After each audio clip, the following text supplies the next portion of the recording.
Guarda o teu pé quando entrares na casa de Deus. Chegar-se para ouvir é melhor do que oferecer sacrifícios de todos. Não te precipite com a tua boca, nem com o teu coração se apresse a pronunciar palavra alguma diante de Deus. Porque Deus está nos céus e tu na terra. Portanto, sejam poucas as tuas palavras. Porque dos muitos trabalhos vem o sonho de falar palavras nécias. Quando a Deus fizeres algum voto, não tarde em cumprir, porque não se agrada de todos, cumpre o voto que fazes. Melhor é que não votes que não cumpres. Não consintas que a tua boca te faça culpado. Digas diante do mensageiro de Deus que foi inadvertência, porque razão se iraria Deus por causa da tua palavra, a ponto de destruir as obras das tuas mãos? Porque como a multidão dos sonhos há vaidade, assim também nas muitas palavras, tu, porém, teme a Deus. Vamos orar. Pai amado, Pai santo, nós louvamos o Senhor por tua palavra, louvamos o Senhor porque o Senhor fala conosco através dela. Pedimos que o Senhor nos ajude, que o teu Santo Espírito cative a nossa mente, o nosso coração, e que entendamos já de início que é melhor ouvir, e que possamos, ó Deus, estar atentos àquilo que o Senhor tem para nós. Ó Deus, use a sua palavra de forma poderosa nessa noite, quebranta o nosso coração, tira a frieza, a dureza, corrija, ó Deus, ensinamentos errôneos que porventura possamos ter acerca daquilo que o Senhor tem a nos dizer. Nos alimente, nos fortaleça, aumente a nossa fé, e faça de tal maneira que o Senhor seja honrado e glorificado em todo o processo.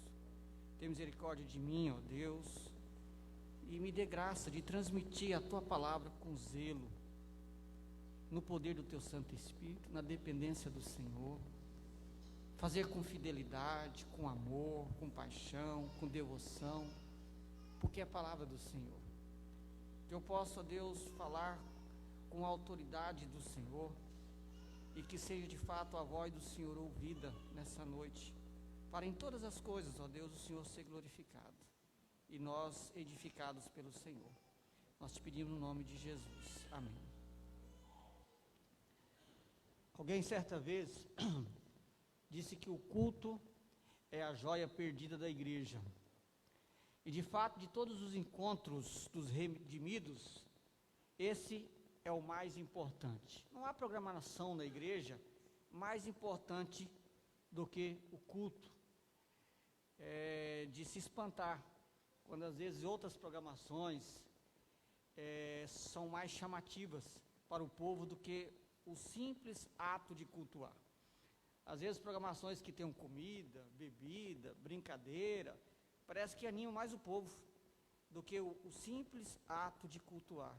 Todavia não há ato mais importante, mais digno de ser realizado do que o culto, porque é o momento em que nós nos encontramos com o nosso Deus para adorá-lo e para servi-lo, e esse é um momento importante. E talvez isso se dá ao fato de que nós não valorizamos, e pelo contrário, nós negligenciamos esse momento tão importante. Isso se faz, você percebe, pela preparação. Você se preparou? Só para você pensar, você se preparou hoje para vir para o culto, para cultuar a Deus? Porque nós nos preparamos para o vestibular, nós nos preparamos para concursos, nós nos preparamos para um trabalho. Muitos de vocês talvez vão chegar em casa hoje e já vão deixar a marmitinha pronta para amanhã, vão deixar a roupinha no jeito, e já vão se organizar, porque amanhã começa um dia de trabalho. Mas às vezes nós não temos o devido zelo e nos preparar para nos encontrar com o nosso Deus no ato de culto. Alguém vai dizer, mas nós estamos com Deus todos os dias, Deus está em todo lugar, etc. É óbvio, irmãos. Todavia a Bíblia faz separação desse momento. Se não fizesse, ela não exigiria esse momento singular, importante, e que deve ser celebrado com zelo, com reverência e com grande expectativa, é o momento que nos encontramos com Deus. E há nas Escrituras uma série de advertências sobre não nos preparar para o culto. Como eu disse, dentre todos os programas, esse deveria ser o mais bem preparado.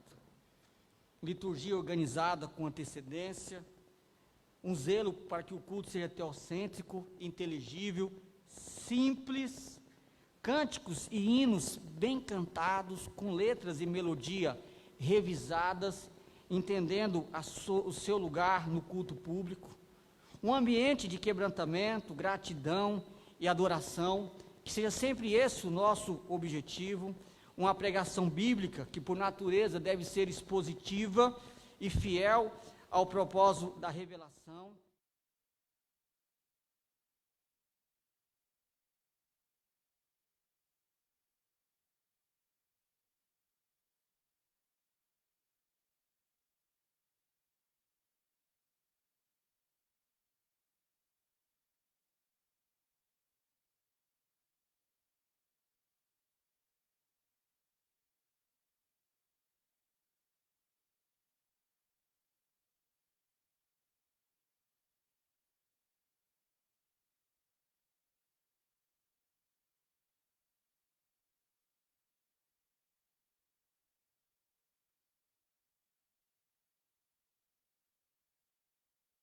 Procurou em tudo que você possa imaginar, encontrar significado para a sua vida e razão ou anseio para o seu coração, e não encontrou. Ele pesquisou e testou cada uma das utopias de que é possível encontrar significado e satisfação na vida fora do Criador. Se você não precisa ler agora, mas você pode depois voltar, relembrar, porque já pregamos sobre isso.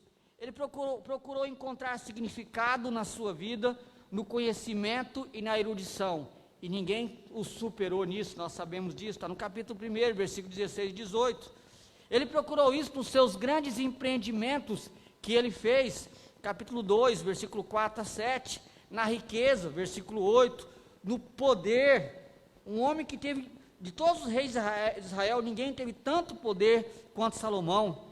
E é interessante que ele diz que até mesmo no riso, ele procurou no riso, nas piadas, nas coisas que são engraçadas, às vezes se encontrava alegria, satisfação. Ele diz isso no capítulo 2, versículo 1 a 3, e também não encontrou. E a conclusão das suas pesquisas, das suas procuras é vaidade, é correr atrás do vento, é algo sem significado, é algo que não tem sustentação, é algo que não dura. É uma alegria tão insignificante que rapidamente passa, acaba, não é duradoura, e volta a haver um vazio, e uma busca, e uma busca, uma busca, uma busca, e não encontra satisfação. Essa foi a conclusão, e tem sido a conclusão de Salomão nesse texto. E o restante do capítulo 2, capítulo 3, capítulo 4, ele vai detalhando algumas coisas, mostrando como que muito daquilo que nós damos tanto valor nessa terra, não tem sustentação, inclusive a nossa própria vida. Ele termina o capítulo 4 com uma nota até às vezes um pouco triste, porque se você olhar no versículo 16 do capítulo 4, ele conclui, eu vou dar ênfase só numa frase específica, mas ele diz o seguinte: era sem conta todo o povo que ele dominava. Ele está falando de um jovem que se tornou rei e que foi muito bem sucedido. Só que observe como que ele diz logo em seguida, olha na sua Bíblia aí: tampouco os que virão depois se hão de regozijar nele. Ele fala muito bem desse jovem, mas ele diz assim, só que tem um porém: depois que ele morrer, ninguém vai lembrar mais dele, ninguém vai ficar assim, suspirando pelo que ele fez. Lembra que eu disse quando eu preguei sobre isso, há vários domingos atrás, eu te pergunto, como que é o nome do seu tataravô? Ninguém sabe. Está vendo como que rapidamente nós esquecemos? E se você acha que o seu tataraneto vai lembrar do seu nome? Não vai. Eu não quero te desanimar não, mas não vai. Dificilmente. Um ou outro se for pesquisador. E aí aquele que é zeloso, pesquisa e coloca a genealogia da família. Mas via de regra ninguém lembra. Porque essa é a vida. Essa é a realidade de todos nós. Então, o que é a sustentação? O que de fato vale a pena nessa terra? Por isso que ele começa o capítulo 5 falando sobre adoração. E esse é o ponto.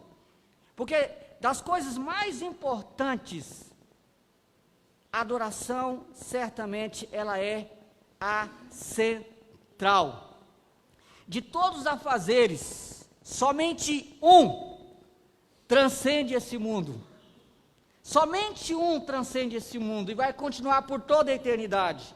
É a adoração. De todos os nossos esforços, apenas um será capaz de preencher o nosso coração. É a adoração. Esse argumento, por si só, já é suficiente para darmos a devida atenção ao culto. E é importante também você notar que nesses versículos que nós lemos do capítulo 5, observe que ele não faz referência a duas palavras muito comuns que nós vimos na exposição anteriores. Ele não fala sobre debaixo do sol. Você constantemente ouviu essa expressão nas outras exposições. E por quê? Porque a adoração não é algo que se limita às questões debaixo do sol, a essa terra, mas ela transcende e vai por toda a eternidade. Uma outra palavra que você também não vai ver aqui, que isso é correr atrás do vento, porque a adoração nunca é algo sem sentido, é algo que tem significado e significado para toda a eternidade. Se a adoração é a única coisa que transcende esse mundo e conduz por toda a eternidade, se a adoração é a única coisa que de fato, no fim, não é correr atrás do vento, por que a adoração muitas vezes é negligenciada, mal preparada, há pouco zelo e postura reverente da parte daqueles que adoram? Porque esse texto é um texto exortativo. Salomão, ele começa exortando, porque ao que parece, essa era a situação dos adoradores na sua época. Mas eu pergunto, será que também não é a situação da nossa adoração hoje, no século 21, tantos anos depois? E eu creio que você vai concordar comigo que é. Esse autor que diz que a adoração é a joia perdida da igreja, ele falou com muita propriedade. Dos grandes males dentro da igreja está na adoração, irmãos. E você vai observar bastante coisa nesse texto durante a exposição. Se nós zelarmos pela adoração, você vai ver quanto vai mudar a nossa vida. Adoração é um momento de bênção, mas também pode ser um momento de maldição.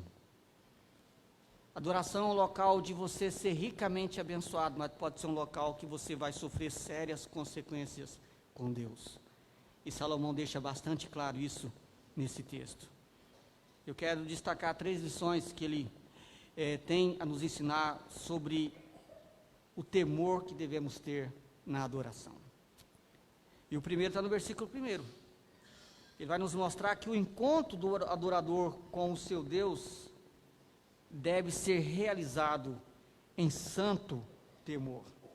Versículo 1, a primeira frase diz assim, guarda o pé quando entrares na casa de Deus.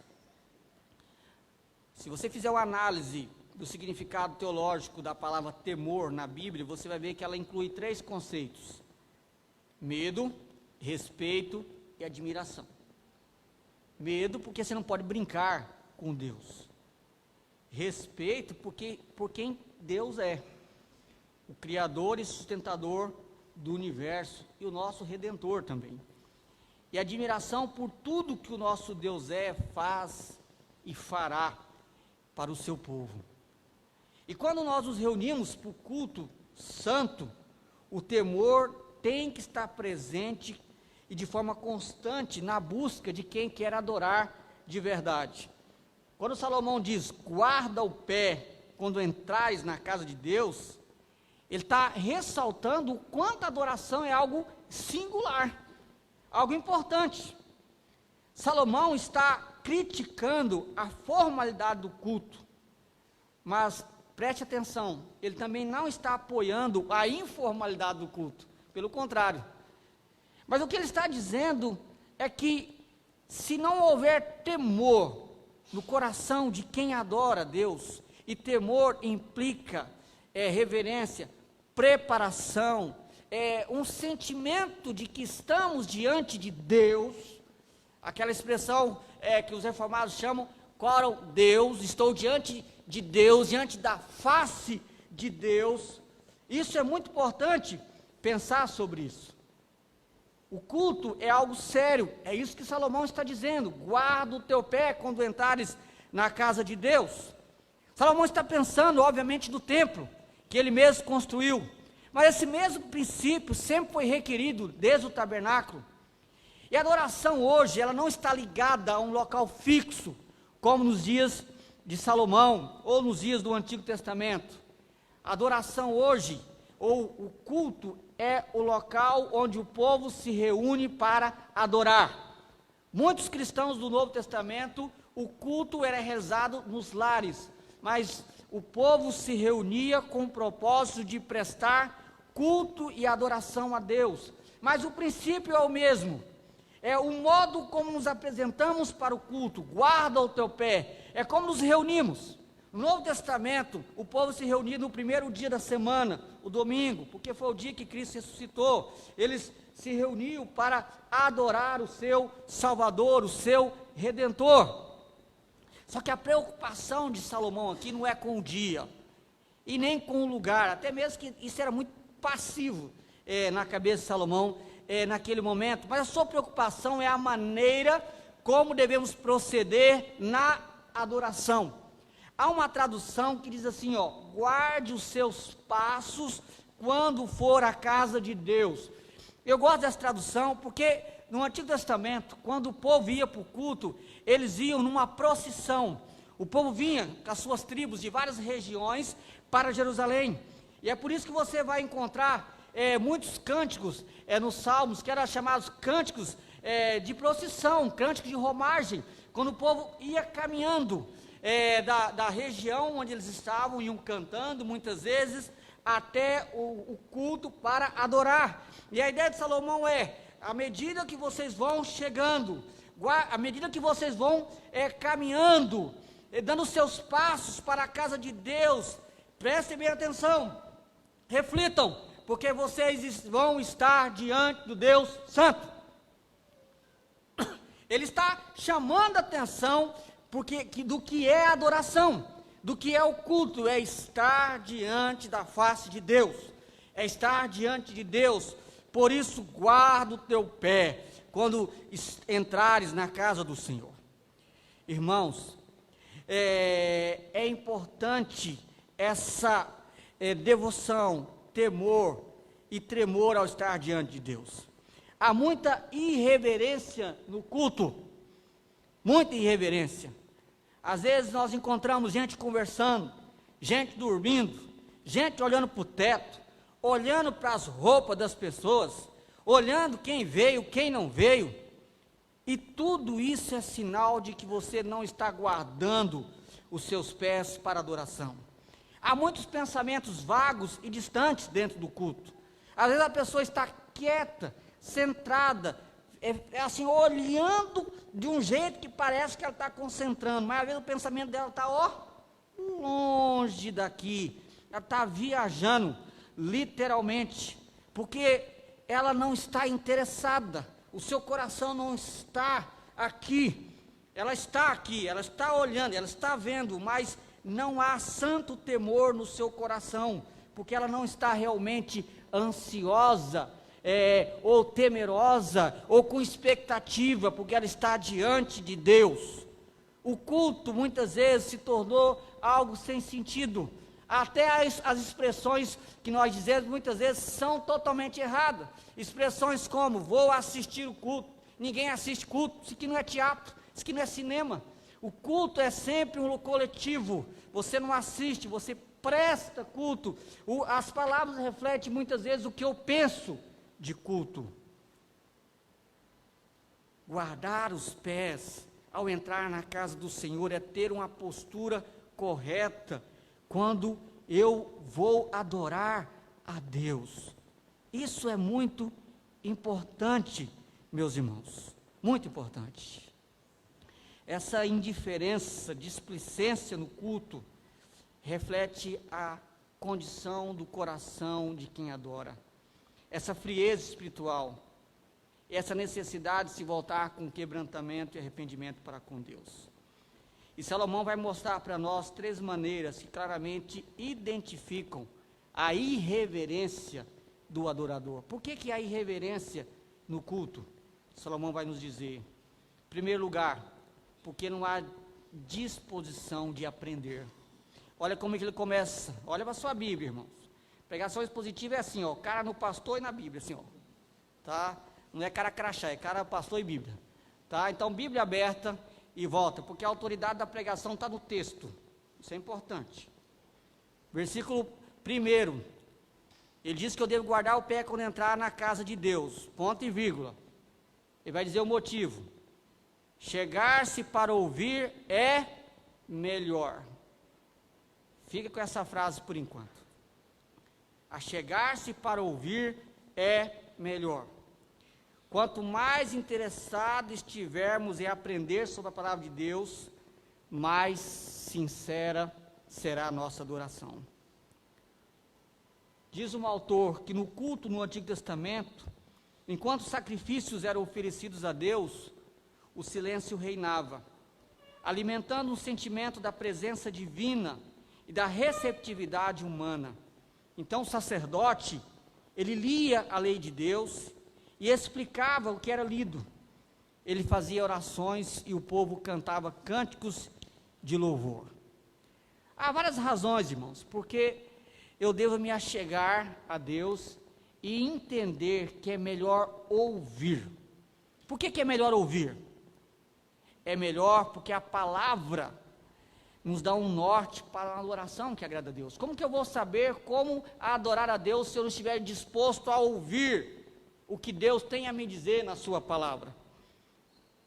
Somente quando eu estiver disposto a ouvir, é que eu serei capaz de entender o que Deus, como Deus quer ser adorado. E por isso que há muitas invenções para o culto. O povo hoje faz de tudo no culto, e diz que é para Deus, e o argumento é, se é de coração Deus aceita. Não há mais bobagem do que essa, não há mais bobagem do que essa. É melhor ouvir. Por que o texto diz que é melhor ouvir? Porque ouvindo não faz bobagem. Porque ouvindo, você então pode agradar aquele a quem você veio adorar. Deus não só requer adoração, mas Ele diz como quer ser adorado. Mas muitas vezes eu não estou disposto a ouvir, e por isso eu acabo inventando umas coisas estranhas dentro do culto. É melhor ouvir, ou achegar-se para ouvir, porque a fé vem pelo ouvir da palavra de Cristo. Porque o vigor de um culto está na fé dos seus adoradores. A Bíblia diz que sem fé é impossível agradar a Deus. Se eu quero agradar a Deus, eu preciso ter fé, mas a fé vem através do ouvir. Por isso Salomão diz, é melhor ouvir. Achegar-se para ouvir é melhor, porque a adoração é sempre uma resposta consciente daquilo que Deus nos revela. Nós adoramos a Deus por aquilo que Deus é, pelo que Deus fez e fará. E essa resposta, então observe isso, o que é adoração? É sempre uma resposta àquilo que Deus diz, acerca dele. Então, essa resposta ela é dada como? Através de louvores, de louvor, adoração, através de confissão de pecados, de gratidão. Essas respostas são dadas com cânticos e orações, mas é sempre resposta. E essa às vezes é a confusão. Por que tem que ler trechos da Bíblia durante o culto? É para poder preencher um vazio até a hora da pregação? Não, porque é melhor ouvir. Quando eu ouço, eu sou capaz de responder. Então, quando eu canto, é uma resposta. Por isso que o culto tem que ser inteligente, racional e claro, para que não haja confusão e você possa ouvir com clareza. E quem tem autoridade é que fala, e fala primeiro. Por isso que quando o culto começa, a primeira pessoa a falar no culto é Deus. se lê a Bíblia. E quando a Bíblia é lida, nós devemos parar de pensar. Mas muitas vezes, quando a Bíblia é lida na liturgia, tem gente conversando, olhando no celular, olhando para o teto, é um trem doido. Quando o texto é lido, ouça, Deus está falando. Não precisa ninguém explicar. O simples fato de a palavra estar sendo lida no culto, é digno de estar atento, porque Deus está falando, e é melhor ouvir. É melhor ouvir. E então eu vou responder depois. Às vezes eu vou responder confessando os meus pecados. Às vezes eu vou responder com gratidão. Às vezes eu vou responder com louvor. E essa resposta, ela vai ser em forma de cântico ou de oração. Mas é sempre uma resposta. Mas como eu vou responder adequadamente se antes eu não ouvir com atenção? E à luz desse texto eu pergunto, meu querido, como é possível imaginar um culto sem reverência? Como é possível imaginar um culto sem silêncio, sem atenção? Se a reflexão na palavra não estiver presente, seremos como galinhas sem cabeça, executando todos os gestos de adoração, sem jamais envolver as nossas mentes. Você já viu como é que é com a galinha que você corta a cabeça dela? Ela não pula para todo lado. E tem muita gente dentro da igreja pulando para todo lado, mas já está sem cabeça há muito tempo. Ele não sabe o que está fazendo. Porque ela não é uma resposta consciente daquilo que ela ouviu de Deus. É por isso que eu sou radicalmente contra um culto que ele produz, por artifícios humanos, emoção. Sou contra. Para mim isso é pecado. E para mim isso é engano. E Deus não se agrada disso. Isso é culto, é sacrifício de tolo. Eu vou mostrar isso daqui a pouco no texto. Porque você tem que ser sempre uma resposta consciente. Sempre consciente. Se alguém um dia começar a se emocionar no culto e você perguntar, por que você se emocionou? Tem gente que fala assim, eu não sei. Mas quando fez aquele som no teclado, eu não aguentei. Meu irmão, você está doido. Isso não é culto. Se você não for capaz de dizer, eu me emocionei, porque eu entendi a respeito da santidade de Deus, da bondade de Deus, do amor de Deus. Eu me emocionei por causa de que Cristo fez na cruz. Se você não for capaz de explicar o porquê, e não vem com essa conversa, é tão profundo que eu não sei explicar. Irmãos, isso é a palavra mais sem sentido que existe. É tão profundo que eu não sei explicar.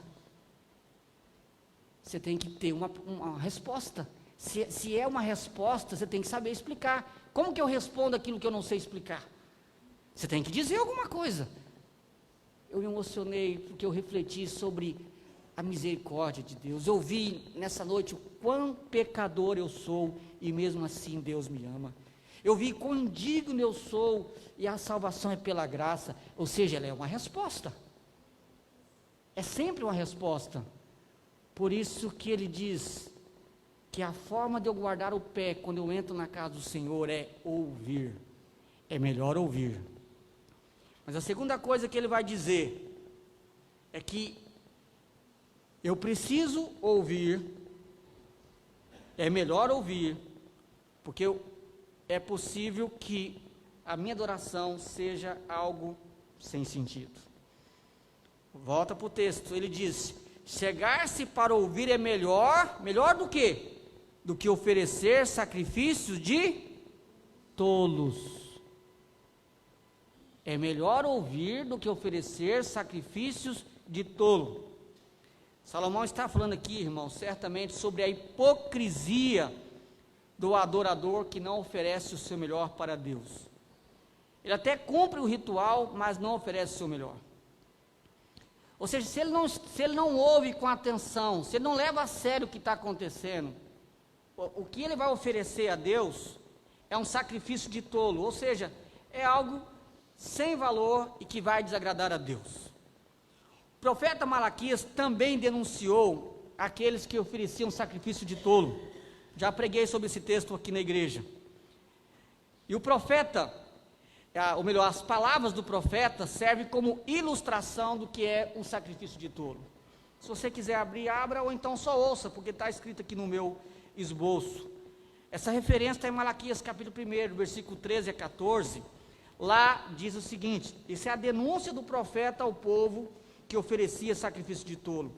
O profeta diz: e dizeis, que canseira, e me desprezais, diz o Senhor dos Exércitos. Vós ofereceis o dilacerado, e o coxo, e o enfermo, assim fazeis a oferta. Aceitarei eu isto da vossa mão, diz o Senhor, pois maldito seja o enganador, que tendo um animal sadio no seu rebanho, promete e oferece ao Senhor um defeituoso, porque eu sou o grande rei, diz o Senhor dos Exércitos, o meu nome é terrível entre as nações. O que o povo fazia no contexto de Malaquias? O culto para eles era algo maçante, pesaroso. É como se dissesse: nossa, tem que de novo fazer isso aí. O texto diz isso, dizeis que canseira. Para muitas das vezes o culto é assim. Isso é sacrifício de tolo. Você vem para a igreja, mas nossa, está aqui e fica assim, ó, olhando. Está todo mundo cantando, ele está lá assim, ó, olhando. Meus irmãos, às vezes eu fico vendo uns negócios, a gente peca olhando, né? Ainda bem que agora eu fico no meio cantando. Em São Paulo eu ficava aqui na hora do culto. É um tormento às vezes.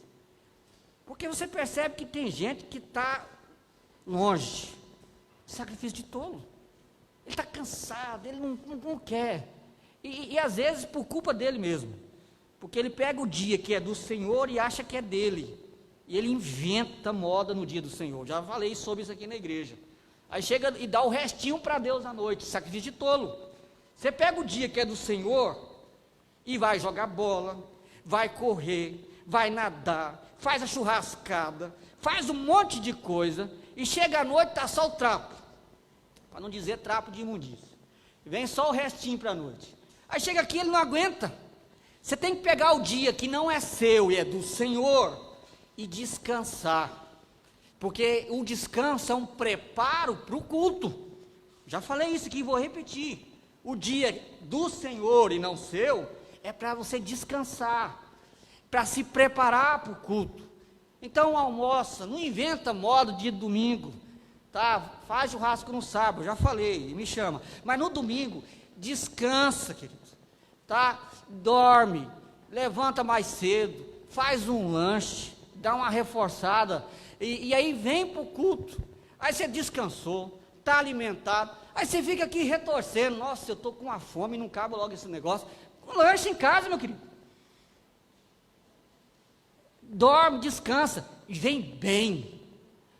Só que para tudo, o que eu estou falando é muito sério. Qual que é o conselho que os especialistas dão para o pessoal que vai fazer vestibular? Dorme cedo, descansa, levanta mais cedo, come o lanchinho e vai bem preparar a sua prova, porque você vai estar descansado, com a sua mente boa, capaz de fazer uma boa prova. Agora, qual que é mais importante, o vestibular ou o culto que você presta a Deus? Essa resposta você tem que dar para você. Mas não só isso, o povo também, o que é esse sacrifício de tolo? Lembrando que o culto no Antigo Testamento era literalmente sacrifício. Literalmente, o povo levava o animal perante o sacerdote, cortava o animal, e havia às vezes sacrifício que era confissão de pecado, de gratidão, vários sacrifícios. Cortava, o sangue era derramado, era literalmente sacrifício. Mas esses animais mortos no templo, o cordeiro, a pombinha, a ovelha, às vezes o gado, que raramente isso acontecia, mas acontecia, esses animais simbolizavam Jesus Cristo. Então, deveria ser o melhor, cordeiro sem defeito. O adorador está nem aí, ele quer cumprir o ritual frio. Ele fala: já que vai morrer mesmo, vou pegar esse doentinho aqui, é o oferta de holocausto, vai queimar tudo mesmo. Se fosse aquela oferta passiva que eu vou ter que comer, eu ainda vou levar o melhor. Mas é de holocausto, vai queimar tudo, vou levar isso aqui. Está doente mesmo, morre, queima, acabou. Não está nem aí. E Deus está dizendo aqui no texto de Malaquias: traz o coxo, ainda promete a Deus e leva o pior. O que é que nós aprendemos com isso, querido? O que é sacrifício de tolo? É quando eu ofereço para Deus o restinho, como eu disse agora, o restinho do meu pensamento, do meu corpo, da minha mente, o restinho. Eu estou aqui, só o bagaço, e é isso que eu estou oferecendo para Deus. E isso que você está oferecendo para Deus é sacrifício de tolo. Sacrifício de tolo. É quando eu não preparo. É como eu subir aqui e não preparar o sermão. Subo aqui, prego. Já viu falar de pregador que faz sermão na coxa? Sabe como é que é isso aí? É o cara que senta, coloca a Bíblia aqui, um papelzinho, rapidinho, e faz 3 pontos lá e vem pregar. Isso é preparar sermão na coxa. Ao fazer isso, eu estaria dando sacrifício de tolo a Deus. Sacrifício de tolo é quando os jovens vêm cantar aqui na frente e não ensaia. Sacrifício de tolo. Sacrifício de tolo é quando a gente não zela por aquilo que nós estamos fazendo aqui. Sacrifício de tolo é quando você está cantando e está pensando na morte da bezerra. Isso é sacrifício de tolo.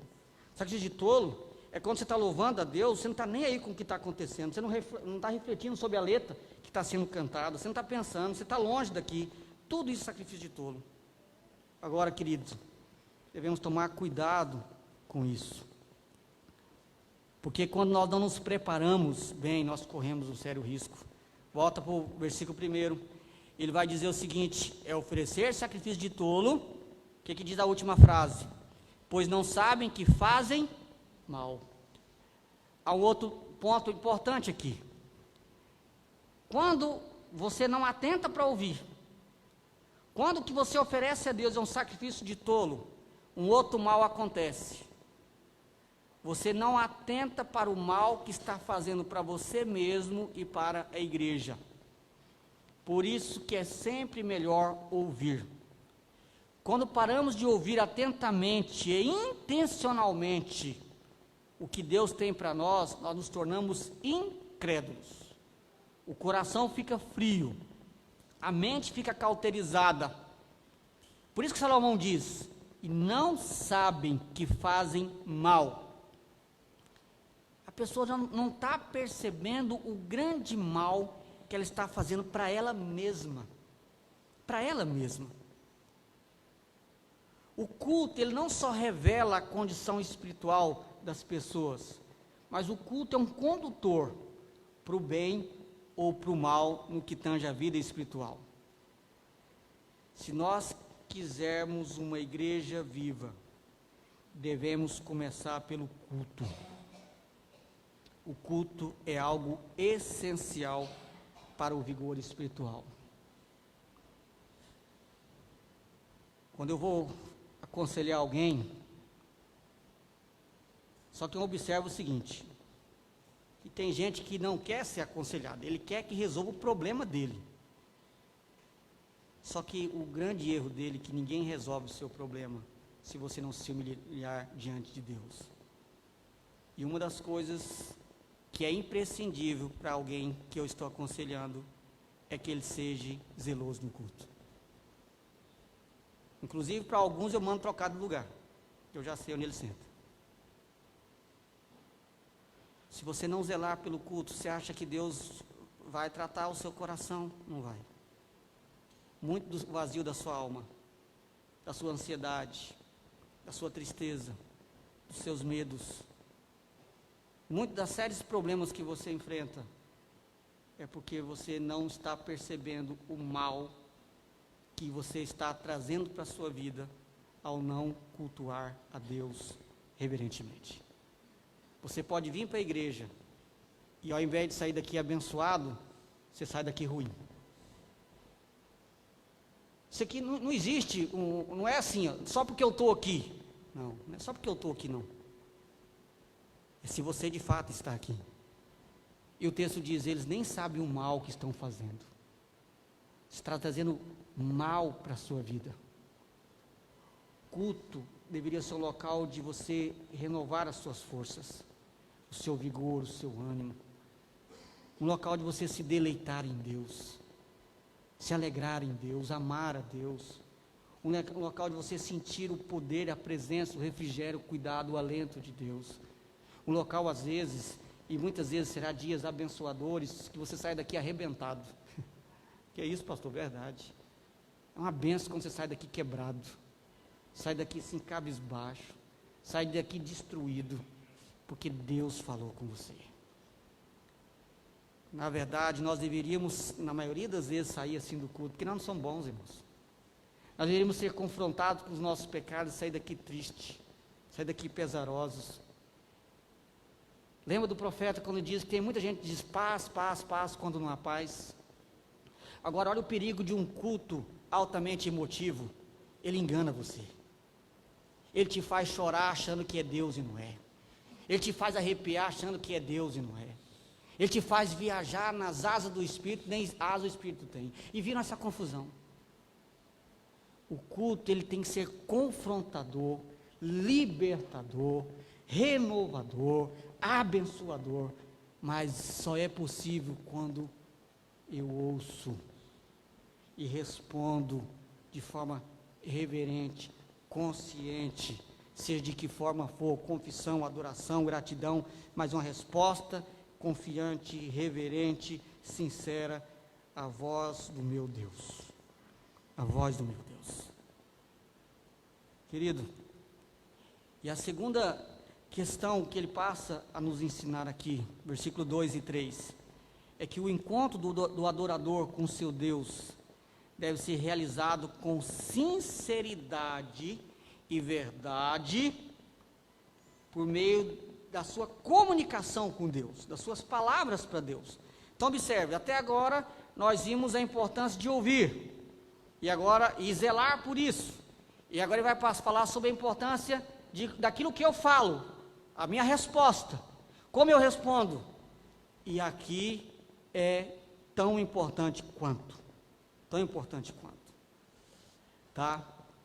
O que dizemos deve ser uma resposta sincera ao que nós cremos, sempre isso, e essa resposta abrange, então aquilo que eu falo para Deus, abrange o conteúdo, o que eu estou falando, mas abrange também a sinceridade daquilo que eu estou falando, então inclui o conteúdo e a sinceridade. Olha o que ele diz aqui, o versículo 2, não te precipites, olha na sua Bíblia, não te precipites com a tua boca, nem o teu coração se apresse a pronunciar palavra alguma diante de Deus. Resposta, por quê? Porque Deus está nos céus, e tu na terra, portanto sejam poucas as tuas palavras. Esse texto é muito curioso. O texto está dizendo, toma cuidado quando abrir a boca. Literalmente é isso que ele está dizendo. Literalmente é isso. E por que eu tenho que tomar cuidado quando eu for falar com Deus? Você está falando com qualquer pessoa. Você está falando com o pastor Carlos. Você está falando com o presbítero Emerson. Você está falando com Deus. Não é o que o texto diz? Porque Deus está no céu e tu na terra. O que ele está dizendo? Olha a diferença. Não é seu igual. Não é seu humano. Não é o cara lá de cima. Deus está no céu e você na terra. Deus, o Criador, você é a criatura. Deus infinito, você é finito. Deus transcende, você é limitado ao tempo e ao espaço. Deus é eterno, você nasceu e vai morrer a qualquer momento. Há uma grande diferença. Não é igual. Quando Jesus fala que se fazeis o que eu vos mando, sois meus amigos, ele não está dizendo o seguinte, viremos amiguinho. Não é essa a ideia. O princípio de autoridade não muda. Não muda. Deus está no céu e você aqui na terra.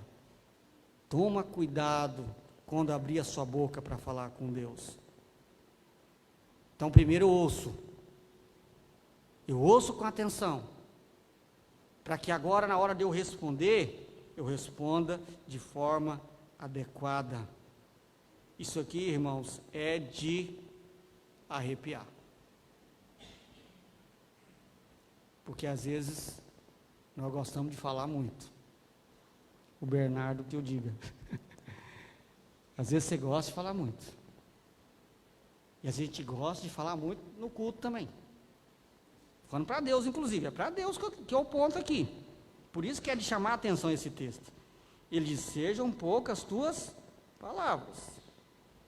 Bem, vamos fazer algumas perguntas para o texto para nos ajudar a entender. Primeiro, como é que nós falamos para Deus no culto? Sejam as tuas, não precipites com a tua boca, nem o teu coração. Se apresse a pronunciar palavras. Como é que eu faço isso no culto? Basicamente de duas maneiras.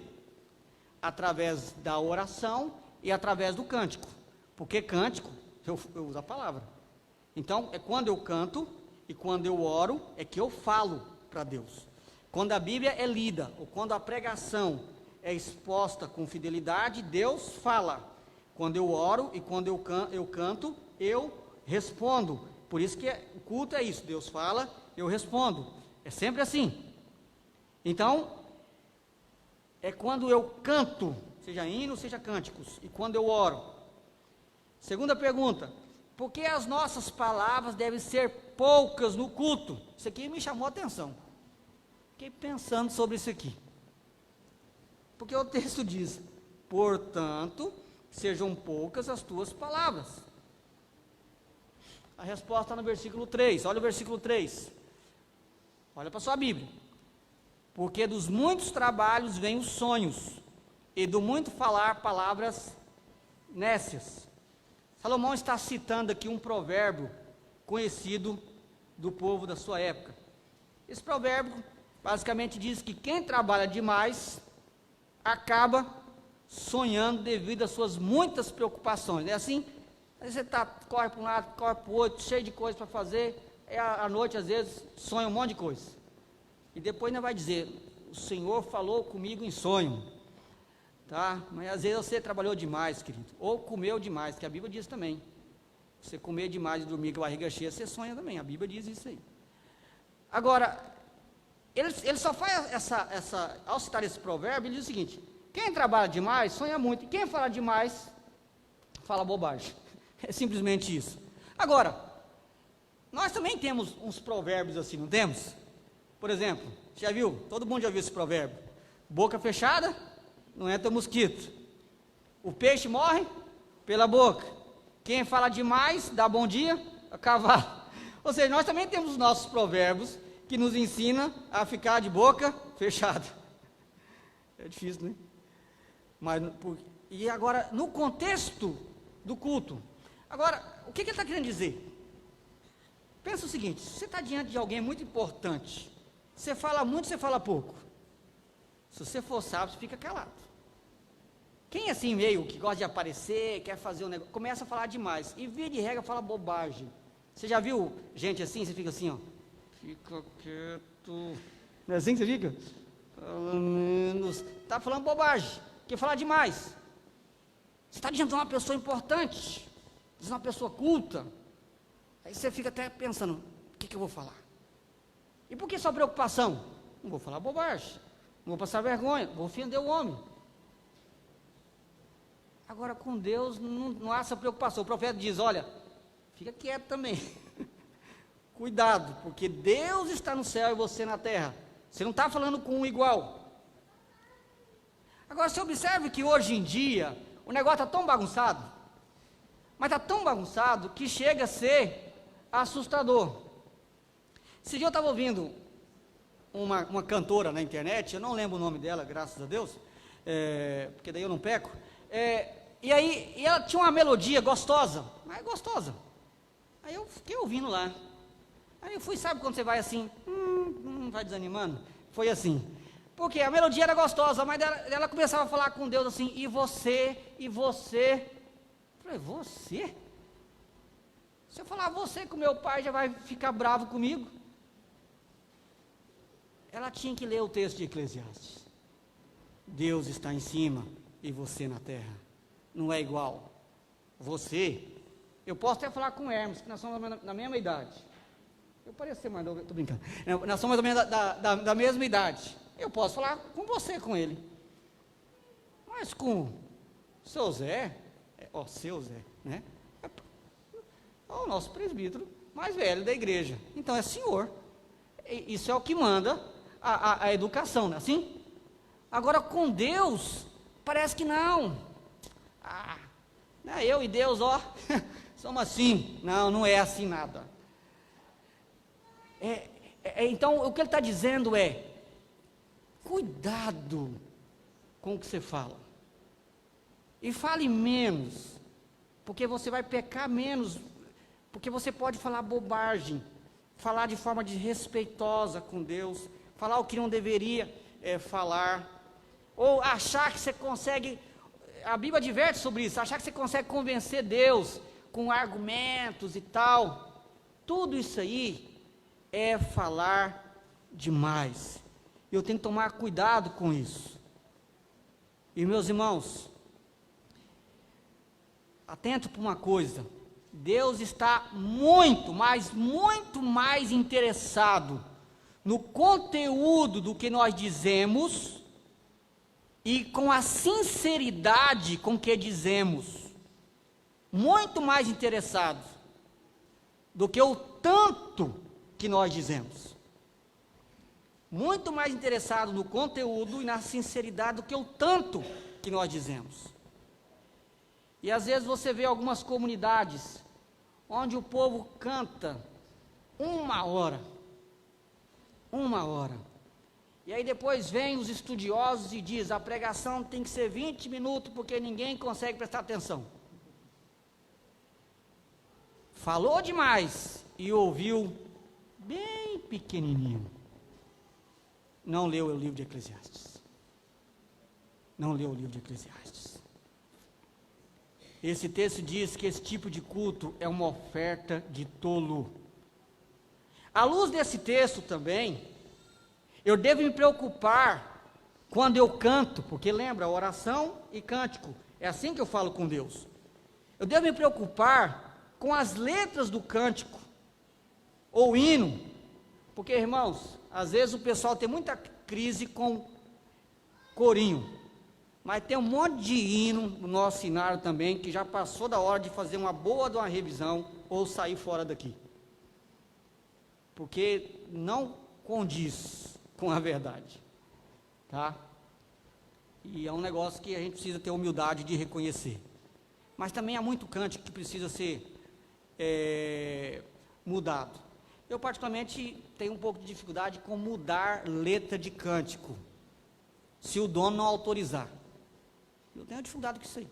Você não fez o cântico, você vai mudar, a não ser que ele autorize. Melhor cantar outro, tá? Às vezes a gente muda, mexe na música dos outros, eu não sei até onde isso é correto. Mas o ponto é que eu devo ser zeloso com isso. Porque o texto está dizendo que eu tenho que tomar cuidado com a minha boca. Isso quer dizer que aquilo que eu falo, o conteúdo daquilo que eu falo é muito importante. Então as letras dos hinos e dos cânticos, elas têm que refletir a verdade bíblica. É melhor eu cantar 2, 3 cânticos, do que cantar 10 cânticos, que as letras desses cânticos não refletem a verdade bíblica. Eu estou correndo um sério risco, estou pecando contra Deus. O que ele está dizendo não é que você não possa cantar muito, mas o ponto dele é que, via de regra, quando eu aumento as minhas palavras, eu falo bobagem. Então é melhor eu diminuir, mas falar, cantar e orar de forma respeitosa e bíblica a Deus. Esse é o ponto mais importante, é o que eu canto, e com a sinceridade daquilo que eu canto. Por isso que quando nós abrimos a boca para cantar, nós devemos observar a letra dos cânticos ali, que está ali, e refletir sobre o que eu estou cantando. Isso é sinceridade, seja os cânticos ou seja os hinos. E não pense que é de pouca importância, as letras são de muita importância, sim. Isso é de muita importância. Mas não só isso, a segunda coisa é que as orações também, eu devo atentar para isso. Às vezes achamos que orações longas é que agradam a Deus. Esse texto diz o contrário. Sejam poucas as tuas palavras. E Jesus confirmou isso. Lembra que Jesus disse: orando, não usei de vãs repetições como os gentios, porque presumem que pelo seu muito falar serão ouvidos. Não vos assemelheis, pois, a eles, porque Deus, o vosso Pai, sabe do que tendes necessidade antes que lhe peçais. E principalmente no culto público. Meus irmãos, no culto público, às vezes você pede alguém para orar, ele faz uma oração longa. Ele começa com Moisés e termina com João na ilha de Pátimos. Não, irmãos. Eu aposto que em casa você não faz isso, quando você fecha a porta do seu quarto e vai orar. Não é o muito orar, é falar muito. Não é isso. O que Deus quer é que você seja sincero, objetivo e claro com Deus.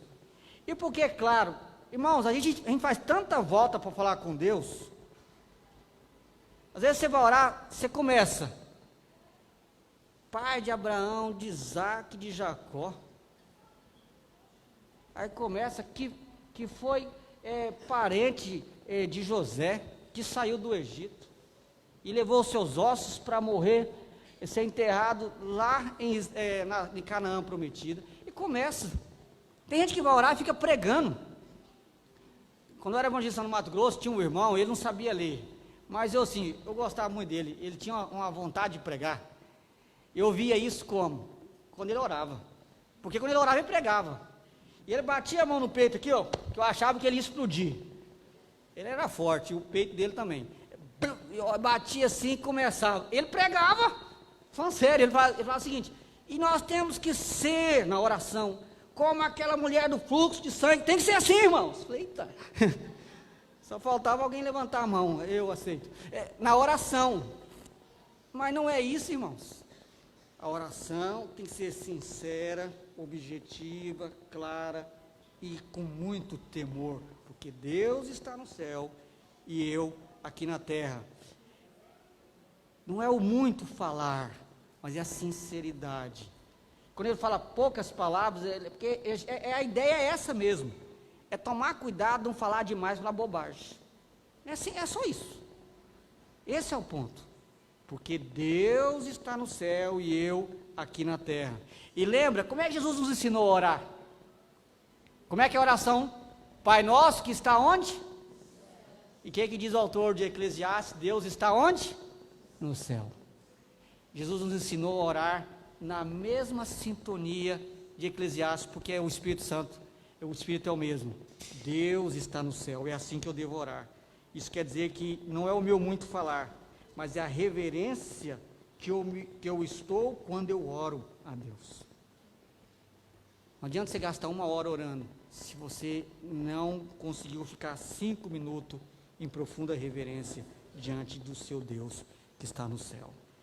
O último ponto, versículo 4 até o versículo 7, nós vamos ver que o encontro do adorador com o seu Deus deve ser realizado sempre com fidelidade aos seus votos. Olha o que diz o texto, olha para a Bíblia: quando a Deus fizeres algum voto, não tardes em cumpri-lo, porque não se agrada de tolos. Cumpre o voto que fazes. Melhor é que não votes do que votes e não cumpras. Não consintas que a tua boca te faça culpado, nem digas diante do mensageiro de Deus que foi na advertência. Por que razão se iraria Deus por causa da tua palavra, a ponto de destruir as obras das tuas mãos? Porque como a multidão dos sonhos há vaidade, assim também nas muitas palavras. Tu, porém, teme a Deus. Novamente, ele começa com o tema do temor. Guarda o teu pé com dentários na casa de Deus. E ele termina com o tema do temor. Ele fecha o quadro. Tu, porém, teme a Deus. Porque tudo que está aí dentro se refere a temer. É porque eu temo que eu devo ouvir. é porque eu temo que eu vou atentar para que aquilo que eu ofereço a Deus não é sacrifício de tolo. Porque eu temo é que eu vou ficar atento com o que eu falo, com o que eu canto. E porque eu temo é que eu vou cumprir os votos que eu fiz. Era muito comum no Antigo Testamento, quando o povo ia oferecer o sacrifício, e o povo fazia voto a Deus. Ele ia lá para o sacerdote e para o levita, e pedia para o sacerdote orar por ele. E ele fazia um voto, para que Deus curasse alguma enfermidade, para que Deus abençoasse alguém na família. Ele fazia votos. Não é errado fazer voto. O erro é fazer voto de tolo. Você faz o voto e não cumpre. E observe o que ele diz aqui, no versículo 6. Não consinta que a tua boca te faça culpado, nem digas diante do mensageiro de Deus, que foi inadvertência. Ou seja, não adianta você fazer o voto e chegar para o sacerdote e dizer o seguinte: eu fiz o voto, mas eu não pensei direito. Agora já foi, Jota. Eu fiz, mas olha, eu não calculei o que eu falei. Deus não obriga ninguém a fazer voto, mas se fizer, cumpra. Agora, porque Deus não se agrada de voto de tolo. Mas eu quero ainda, antes de concluir, chamar a atenção para você de algo. Porque nós ainda fazemos votos a Deus no culto. Por exemplo, cerimônia de ordenação. Para nós agora, irmãos presbíteros, e hoje é o dia dos presbíteros, né? Quando nós fomos ordenados presbíteros, eu como pastor presbítero também, nós fizemos um monte de voto. Fizemos o voto de ser fiel às escrituras do Antigo e do Novo Testamento, de ser fiel à teologia reformada, fizemos votos de cumprir o nosso ofício, etc, etc, etc. Quando você traz o seu filho para ser batizado, você acha que é bonitinho trazer para o batismo, né? Mas quando você traz o seu filho para ser batizado, você faz um voto. Porque quando o pastor pergunta: você promete isso? Promete orar com o seu filho? Prometo. Isso é voto. Você promete ler a Bíblia com ele? Prometo. Você promete trazer ele na igreja? Prometo. Você promete não mandar ele, mas vir com ele? Prometo. E depois se esquece. Não ora com o filho, não lê Bíblia com o filho, não vem na igreja, nem traz filho na igreja. Se esqueceu do voto. Você faz voto quando você também é batizado. Antes de ser batizado, ou quando você professa a sua pública profissão de fé.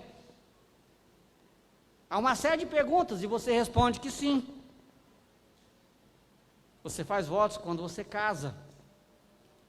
E você responde que sim, que vai ser fiel e amar a sua esposa até que a morte o separe. Na primeira briguinha, tchau.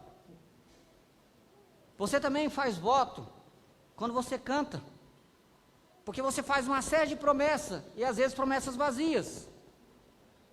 Nunca te deixarei, sempre te amarei. Qualquer coisinha, tchau. Nunca te deixarei, sempre te amarei. Fazemos votos. Prometemos amar a Deus em qualquer circunstância, mas não consegue nem levantar de manhã para vir para a escola dominical. Fazemos votos. Irmãos, prestem atenção nisso aqui. Isso aqui é muito sério. Estou concluindo, é muito sério. A falácia dos nossos cultos é porque nós falamos demais.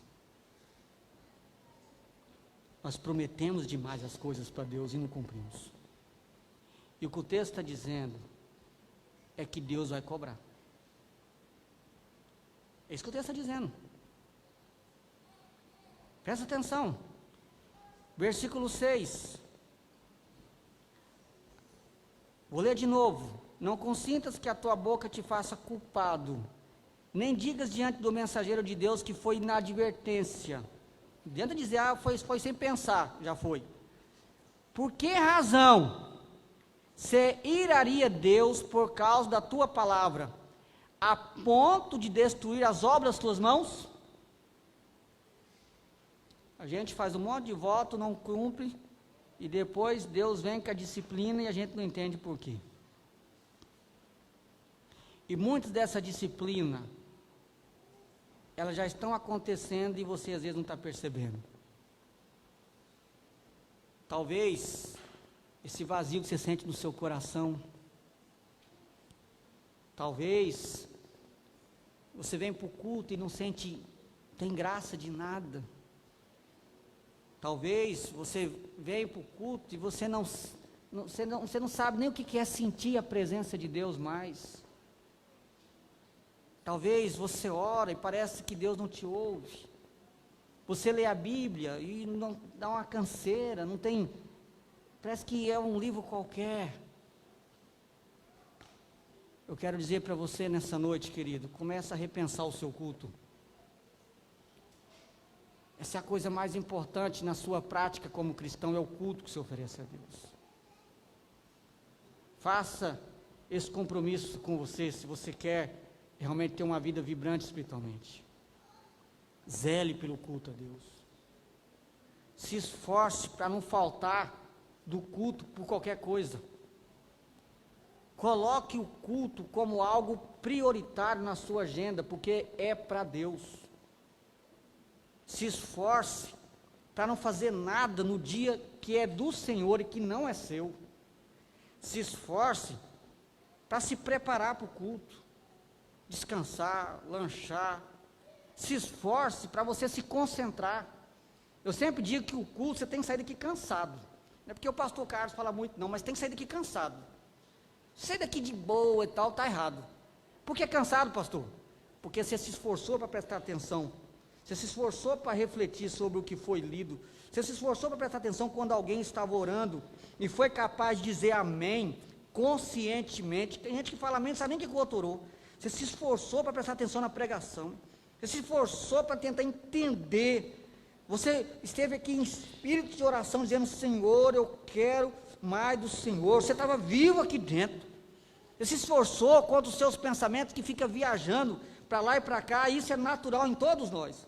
Você se esforçou. E você vai sair daqui cansado, exausto. Porque você trabalhou. Você sabe o que quer dizer a palavra culto? Serviço. Culto não é entretenimento. Culto não é festinha. Culto é serviço. E alguém trabalha sem cansar? Então não espere sair de um culto sério sem cansar. Espere que saia daqui cansado mesmo. Cansado porque eu me esforcei para prestar atenção do começo ao fim. Sai daqui exausto, mas cheio da graça de Deus na minha vida.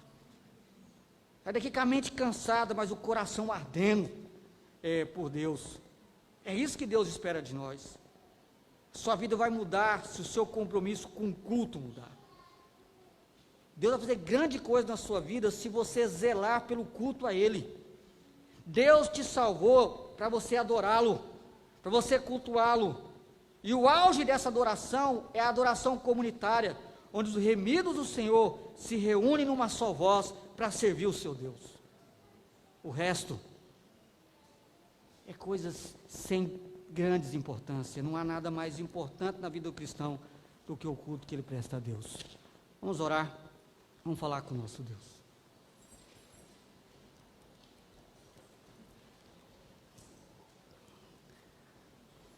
Pai amado, Pai santo, nos perdoe, ó Deus, quando não guardamos devidamente os nossos pés ao entrarmos na casa do Senhor para adorá-lo. Nos perdoe, ó Deus, quando por negligência em ouvir atentamente a sua voz, oferecemos ao Senhor sacrifício de tolo. Perdoa-nos, ó Deus. Te peço que o Senhor nos dê muita prudência e sabedoria quando falar, inclusive agora, quando falo com o Senhor. Quando cantarmos, que possamos, ó Deus, entender essa grandeza que é o Senhor e quão diferente estamos nós do Senhor. Mas que essas verdades, ó Deus, produza o devido temor no nosso coração. Que não seja só um conhecimento, somente um aprendizado, mas que o Senhor possa usar essa verdade e atear fogo no nosso coração. E que possamos nos derreter diante da sua majestade, diante da sua grandeza.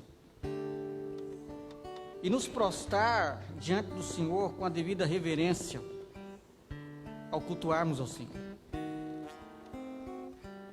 E que possamos lembrar dos votos que nós fizemos desde o dia em que fomos batizados, publicamos a nossa fé. No meu caso, ó Deus, no dia em que eu fui ordenado pastor, um privilégio tão grande que às vezes eu também não tenho zelado, ó Deus, como deveria, diante do voto que eu fiz diante do Senhor naquele dia. Não nos deixe ficar indiferentes, com a mente, o coração duro, cauterizados, mas possamos levar a vida cristã com seriedade, ó Deus, porque o Senhor está no céu e nós aqui na terra. Tenha misericórdia de nós, ó Deus, e não nos deixe viver na dureza, na frieza, na indiferença do nosso próprio coração caído, mas que a Tua palavra nos quebrante e nos conduza ao arrependimento nessa noite. O que nós precisamos nessa noite é de arrependimento. O que nós precisamos nessa noite, ó Deus, é de confissão das nossas falhas ao nos apresentar para adorar o Senhor. Eu me coloco, ó Deus, diante do Senhor agora, como pastor dessa igreja, pedindo ao Senhor que o Senhor nos perdoe como igreja. E que o Senhor nos faça entender, ó Deus, a profundidade desse texto. E que o Teu Santo Espírito aplique de forma contundente e transformadora isso no nosso coração. E que de fato, ó Deus, zelemos pelo culto ao Senhor, que foi para isso que o Senhor nos salvou. Atende o nosso clamor, Pai, por favor. Eu te imploro no nome de Jesus. Amados irmãos, de agora em paz. E que o amor de Deus, o nosso Pai, que a graça redentora de Jesus Cristo, nosso Salvador, e o poder e as consolações do Santo Espírito estejam sobre vós, amados de Deus, hoje e pelos séculos dos séculos. Amém.